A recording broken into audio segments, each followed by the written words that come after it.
Well, good evening, Saginaw. Hello. Did you guys forget the American accent, Mike? Understand me good? Okay, I wish I could say I'm faking this accent, but I'm not. I was born and raised in South Africa up till the age of 21. When I moved to Canada, and now just recently, I moved to Saginaw. So what does my heritage have to do with cancer? Well, truthfully, nothing. What I'm trying to show you is that cancer does not discriminate. Look around at the people behind you, beside you, in front of you. Cancer does not care about the country you're from, your culture, your color, your ethnicity. It does not care about your age or your sex, nor about the amount of money you have or lack thereof. It does not matter if you're from South Africa, America, Pakistan, China, or if we don't understand each other's languages. If you had cancer or are supporting somebody with cancer, we all feel the same hurt, the same fear, the same anxieties and processes. So no, cancer does not discriminate. February 6, 2012, that's a date that I will never forget.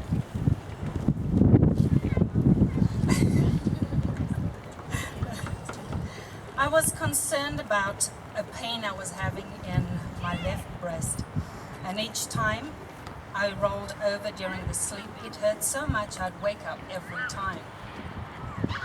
I never for 1 second thought it would be cancer, because cancer does not hurt, right? I've been in to see the doctor for something completely different, and I asked him, can you please have a look at this? A mammogram confirmed something suspicious. I did the battery of tests, that all of you are very familiar with. And February 6th last year, I got that phone call to see my doctor immediately. I knew that he was going to tell what he was going to tell me. Deep down, I knew. He did not even say hello when he entered the small examination room.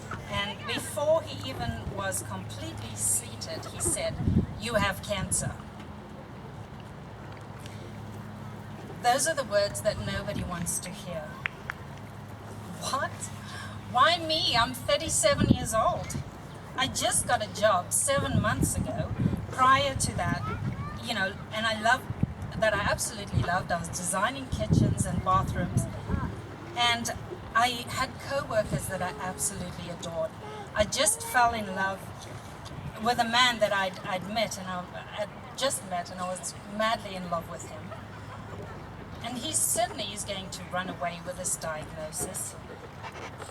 I mean, we literally just started dating. I was going to lose my job, lose the man, and I was alone. All my family was thousands of miles away in South Africa. I was alone, I had no one. Besides, I'm not ready now, but you learn quickly that cancer is not a choice, it just is. It is amazing how we always create this horror ground before anything has ever even happened. So things progress quickly with a diagnosis, thankfully. There were many tests, bone scans, MRI, CT scans, all of that. And more have been biopsied and poked more times than I would care to remember. I met the surgeon 3 days after my diagnosis to get the plan of action. The news was great. The cancer was only 1.5 centimeters in diameter. Sorry, I don't know, I need a metric. And the bone scan was clear. So she was just going to do a simple lumpectomy, 5 weeks of radiation, and then the oncologist would decide whether we do chemo or not. So this was fantastic news. I mean, under the circumstance of hearing that you have cancer, but hearing that they made a mistake would have been nicer, but this was not the case.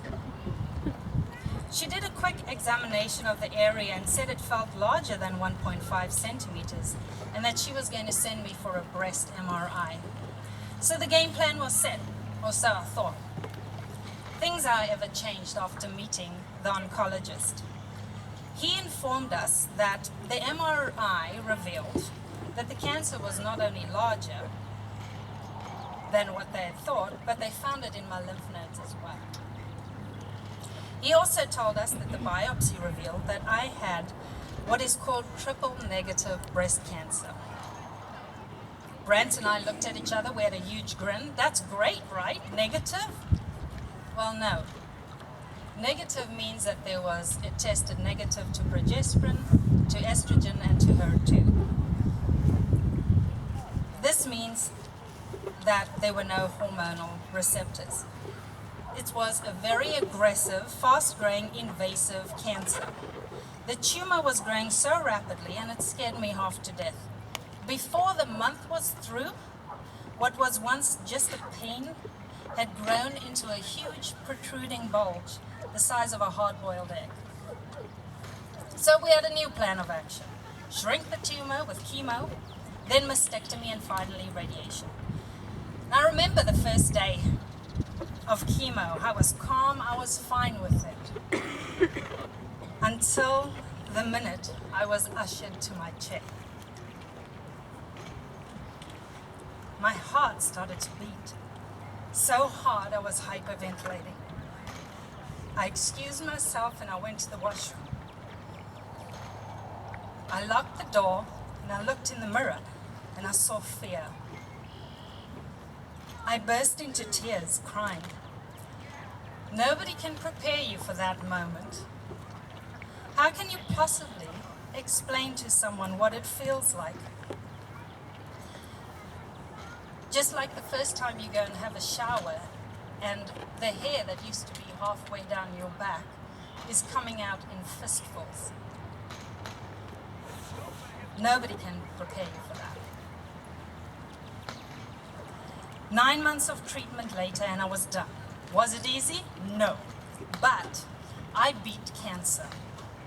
And I did it with a smile on my face all the way. I'm not going to stand here and say that I did not cry, or that I did not feel defeated at times, or that I did not want to give up. Because believe me, I did. But giving up was not an option. Earlier I said, why me? Well, why not me? Today I am grateful it was me, because I got the chance to experience the greatest love that I've ever known. I got to live, to quote a song, I'm going to steal a line, I got to live like I was dying.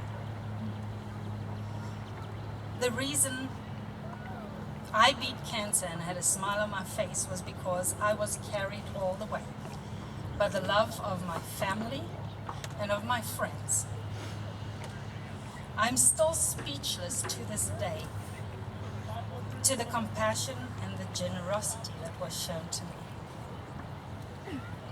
How do you thank someone for that? That boyfriend, he stood by my side this entire journey, and I'm proud to call him my husband. Today somebody got in a car. Yes, that does just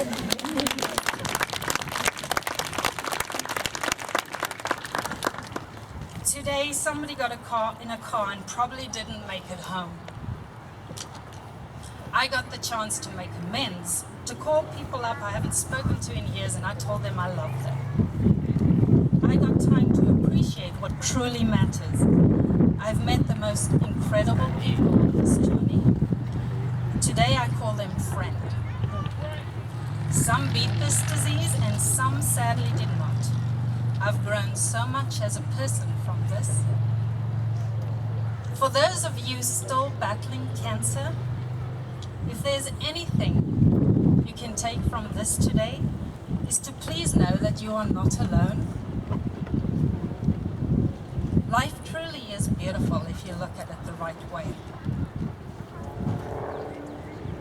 When you get in your car and travel somewhere, you do not see your final destination the entire drive. You only see the road in front of you. You know and trust that the end destination is there. So look at your journey of cancer the same way and trust that you will get there one day. You can do this. Now, for all of you supporting your loved ones battling cancer, looking back over the past year and a half, I think that those are what has hit the hardest. Harder than us fighting the cancer. Because when we are diagnosed, you are diagnosed. And on top of all of it, you are faced with a really raw reality of the possible outcomes. Watching your loved ones struggle. The absolute lowest and weakest at times. You feel helpless and you don't know what to do or how to help. But please know that your love, your random texts, emails, phone calls, and simply just being around for a good laugh, that is good enough for us. So we thank you. If you really want, you can come out and paint our house and mow our lawn. That would be marvelous, I'm just saying. Before I end, because I know it's hot out there, I would like to acknowledge and thank the planners and volunteers, of the Relay for Life for your incredible dedication and tireless efforts for putting this event together. Raising money and awareness for cancer, but mostly giving a special day for loved ones to be honored, remembered, and having the opportunity to get together with others in the same social manner who are just like us. So thank you. Now each one of you has an incredible story to tell, uniquely yours. Mine is no better or more special than yours, or than anybody else's, but I feel truly blessed to have been able to tell my story, and I want to thank you so much for listening. Thank you.